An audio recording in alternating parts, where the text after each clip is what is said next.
नोएडा स्थित मारवा स्टूडियो में 3 दिवसीय चल रहे 11वें ग्लोबल लिटरेरी फेस्टिवल नोएडा 2025 के दूसरे दिन के दूसरे सत्र में 6वां सूरज प्रकाश मारवा साहित्य रत्न पुरस्कार का शानदार आयोजन किया गया।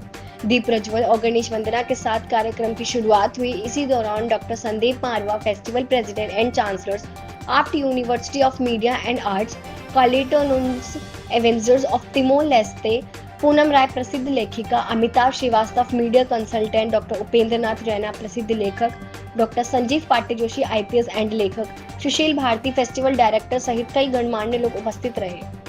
सभी अतिथियों का स्वागत बुके भेंटकर किया गया। डॉक्टर संदीप मारवा ने कहा, कला और साहित्य किसी भी समाज की आत्मा होते हैं। इन्हीं मूल्यों के संवर्धन के उद्देश्य से मैंने अपने पूज्य पिता सूरज प्रकाश मारवा की स्मृति में इस पुरस्कार की स्थापना की है। यह पुरस्कार सिर्फ सम्मान नहीं बल्कि साहित्य और संस्कृति से जुड़े लोगों के प्रति हमारी कृतज्ञता का प्रतीक है। मुझे गर्व है कि इस वर्ष भी हम ऐसे चुनिंदा रचनाकारों और कलाकारों को सम्मानित कर रहे हैं जिनका योगदान समाज को प्रेरणा देता है। इसी खास अवसर पर दिशा त्रिहन प्रसिद्ध कुचिपुड़ी नृत्यांगना की मनमोहन नृत्य प्रस्तुति ने दर्शकों का दिल जीत लिया। कार्यक्रम में मीनाक्षी जोशी की लिखी कविता दुनिया के देखे रंग हजार और पूर्णिमा राय की किताब चलते ठहरते कारवा का भी लोकार्पण किया गया। इस वर्ष 6वां सूरज प्रकाश मारवा साहित्य रत्न पुरस्कार साहित्यकारों और संस्कृति कलाकारों को उनके विशेष योगदान के लिए प्रदान किया गया। इसमें Pawan Mathur, Awadhesh Singh, professor doctor Diwakar Goyal, Arvind Mishra, doctor Sweeta Chadha, Sushmalata Mahajan, doctor Shailbala Agarwal, Meenakshi Joshi, doctor Amit Kaurpuri, Om Sapra और सुभाष नीरव जैसी विभूतियों को सम्मानित किया गया। कार्यक्रम के अंत में डॉक्टर संदीप मारवा ने उपस्थित अतिथिगण को फेस्टिवल मोमेंटो और फेस्टिवल पार्टिसिपेशन सर्टिफिकेट देकर सम्मानित किया। नमस्कार, शुभेच्छा। मेरा नाम डॉक्टर संदीप जोशी, मैं एक आईपीएस हूँ और आज का जो ये प्रोग्राम है स्पेशली सूरजमल मारवा जी के नाम पे एक पुरस्कार दिया जा रहा है लिटरेचर। मैं सारे युवा पीढ़ी को कहूँगा कि लिटरेचर एंड स्पोर्ट्स का कनेक्ट रखिए, क्योंकि जब तक ये नहीं रखेंगे आपका पर्सनालिटी उभरता नहीं है, आप लोगों को पहचानेंगे भी आसान होगा। जब लिटरेचर एक होता है दिमाग का एक्सरसाइज है और स्पोर्ट शरीर का एक्सरसाइज होता है। और लिटरेचर में काफ़ी वैरायटी है। हमारा भारत जो बहुत बड़ा देश है, 1500 लैंग्वेज है, अलग अलग लैंग्वेज में आप अलग अलग कविता, कुछ प्रोज, ये सब जो भी लिख सकते हैं, ट्रैवल एक्सपीरियंस की भी लिख सकते हैं। और सेकेंडली एक आपको समझना होगा जो स्ट्रेस हो रहा है सोसाइटी में कि पर्सनल लाइफ में, लिटरेचर स्पोर्ट्स में ही स्ट्रेस खत्म कर सकते हैं। बाकी अपना पढ़ाई तो अलग है, काम करते अलग है, लेकिन जो अपना सामाजिक में जो भी अपना एक अलग से लाइफ, हैप्पी लाइफ जो होना है, लिटरेचर और स्पोर्ट्स से ही हो सकता है। साथ से जुड़ा हूँ संस्था से, उन्होंने कई बार मेरा नाम का चेंज किया है, तो ये बड़ा सम्मानजनक है। ये तो मुझे बहुत अच्छा लगा। ये मैं समझता हूँ सम्मान देने से जो है एक तो साहित्य को प्रोत्साहन मिलता है, दूसरा जो है लोगों को प्रेरणा मिलती है। जैसे यंग जनरेशन है वो हिंदी और इंग्लिश दोनों में पढ़ना जरूरी चाहिए, मेरा ये विचार है। जैसे ये पुस्तक है, इसका आज वहाँ पे मैंने वितरण किया है, इसमें काले समझ आई है। और मैं समझता हूँ गलते और पलते दोनों में आदमी को प्रयास करना चाहिए, क्योंकि हमें सकारात्मक जीवन जो है पॉजिटिव वैल्यू ऑफ लाइफ होनी चाहिए। आजकल का जो युवक है उसके अंदर सुसाइडल प्रवृत्ति ज्यादा है, बड़ी जल्दी डिप्रेशन में आता है, बड़ी जल्दी अवसाद में आता है। साहित्य जो है उसको जिंदा रहना सिखाता है। धन्यवाद। Hello everyone, my name is Disha Trehan. I'm a Kuchipudi dancer. I've been dancing since the age of 5. Doing this item Tarangam today, at first it was very overwhelming, but then I looked at the audience and their eager faces, and I felt very encouraged by that, and I hope I danced well. And thank you being here, invited by Dr. Marwa to Marwa Studios. It's a great pleasure to be here, to share Timor-Leste's cuisines, and also to share where is Timor-Leste, because not many Indian know where is Timor-Leste is. So this is a great pleasure to be here and to share, to tell about where is Timor-Leste and what is Timor-Leste about, and also the diplomatic relations with India.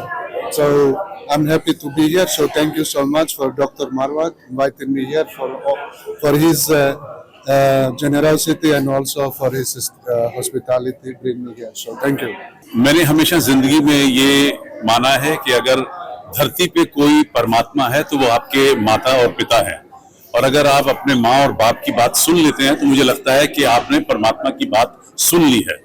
यहाँ से शायद शुरू होते हैं मेरे संस्कार। और जब हम लोगों ने ग्लोबल लिटरेरी फेस्टिवल की रचना रच ली थी और हम कुछ साल निकाल चुके थे, तो हमें ये तय किया कि समय आ गया है जहाँ पर मुझे अपने पिताजी को ये ग्रेटिट्यूड, ये सत्कार देना जरूरी समझने लगा। और हम लोगों ने सूरज प्रकाश मारवा साहित्य रत्न अवार्ड की योजना तैयार की। यह एक कॉन्स्टिट्यूट किया अवार्ड नेशनल लेवल के ऊपर। मुझे बड़ी खुशी है कि पिछले 5 साल में भी हम लोगों ने चर्चित, जाने पहचाने और ऐसे महान लेखकों को, जिन लोगों ने देश के प्रति बेहतरीन काम किया है, उन्हें सम्मानित किया है। आज बड़ा अच्छा दिन है, बड़ा मेरे लिए तो भव्य दिन है। 11 बेहतरीन, खूबसूरत, चर्चित हमने लेखकों को यहाँ पर सम्मानित किया है, जो देश के विभिन्न कोनों से यहाँ पहुंचे हैं अपने अवार्ड के लिए। हर अच्छे चयन के बाद अवार्ड की गरिमा जो है अपने आप बढ़ती चली जाती है। ऐसा ही कुछ आज मुझे महसूस हो रहा है। हमारे निवेदन पर, जब हमारे चुनने पर, जब ये सभी लोग यहाँ पहुंचे हैं मारवा स्टूडियो में, तो मुझे लगता है कि आज अवार्ड जो है एक नई अंगड़ाई ले रहा है और हम लोग एक ऊंचे स्तर पे पहुंच चुके हैं। मैंने कोशिश की कि चंद शब्दों में मैं अपने पिताजी की जिंदगी की वो कहानी आम जनता तक पहुंचाऊं जिसको लेकर मैंने प्रेरणा ली है, जिसको लेकर शायद और भी बहुत से लोग प्रेरणा ले सकते हैं। 1947 के विभाजन में पूरी फैमिली जो है वो उजड़ चुकी थी और एक आम आदमी की तरह पेशावर से उन्हें दिल्ली आना पड़ा। सब कुछ लुट चुका था और 200 रुपए से पिताजी ने अपना काम शुरू किया। हम लोगों ने बचपन से ही उनको मेहनत करते हुए देखा है। देश के प्रति उनका प्यार, लोगों के प्रति उनकी सद्भावना, ये सभी कुछ अगर हमने सीखा है तो अपने पिताजी से सीखा है। आज अगर कोई मुझे जरा सा भी कामयाब मानता है तो मैं इतना ही कह सकता हूं कि ये सारा श्रेय मेरे माता पिता और उनकी दी हुई सीख के ऊपर। तो आज का ये साहित्य क्या है और क्या वर्तमान समय में जो लिखा जा रहा है वह साहित्य है, इस पर जो परिचर्चा थी वह बहुत सार्थक थी। साहित्य तो बहुत विशद है और समाज साहित्य से ही बनता है। किसी न किसी रूप में जो बहुत पहले लिखा गया है हमारे पूर्वजों ने और जिन पुरानी पीढ़ियों ने जो कुछ लिखा हुआ है, वो जिस भी रूप में हमें उपलब्ध है उस सब को हम लोगों ने पढ़ा है और मेरे से ऊपर की पीढ़ी ने पढ़ा है और हम पढ़ रहे हैं और उसको हमारी अगली पीढ़ी पढ़ेगी। इसलिए बहुत जो ऐसा साहित्य हो जिससे समाज के लिए, आने वाली पीढ़ी के लिए कोई दिशा मिले, सार्थक प्रयास हो, उस प्रकार का साहित्य होना चाहिए। उससे ही समाज की निवृत्ति होगी।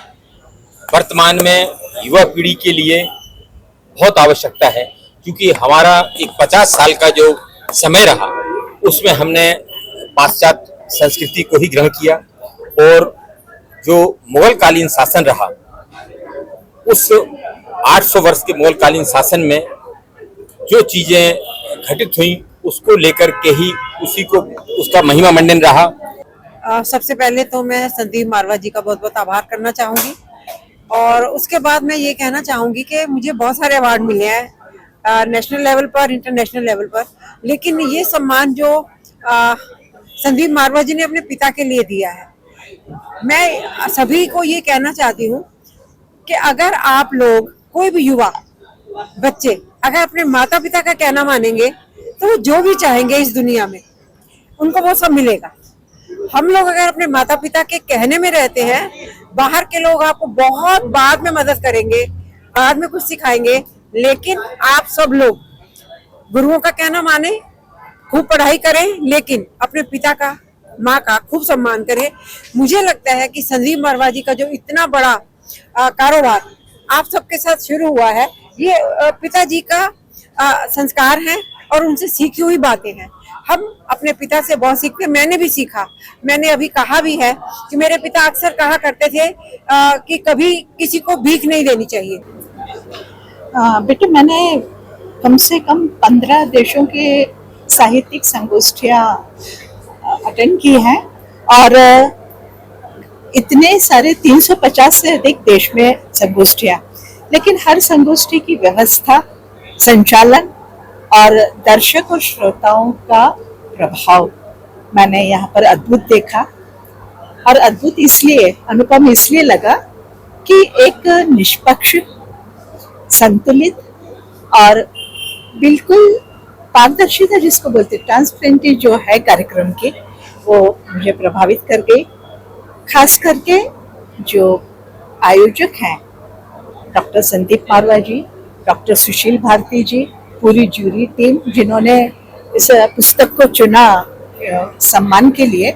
दरअसल आजकल सम्मान साधारणतः लोग ठीक उसमें ऐसा गिनते जैसे वो कोई भी संस्था बांटती रहती है और कोई भी पुरस्कार लेते रहते हैं,